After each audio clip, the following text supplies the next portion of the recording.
Okay, now there's another rumor. We're going to check it after the break. That Snoop is going to record with Susan Boyle. I think there's another put on, but we'll tell you about it after the break. In case you don't know who this is, he is Snoop Dogg, the multi-platinum hip-hop icon, creative chairman of Priority Records, new album More Malice, released this week, and the movie Malice in Wonderland. The album, new movie, Malice in Wonderland, also all. He's out there, he's everywhere, everywhere. What about Susan Boyle? She's a great artist. Looking forward to going to the studio with her. You are going to record with her? Yeah, why not?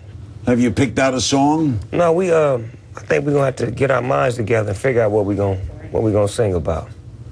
How about something like, an operetta? I'm down with that. You think you could sing like a, let's say, Pagliacci? It ain't much I can't do, Larry.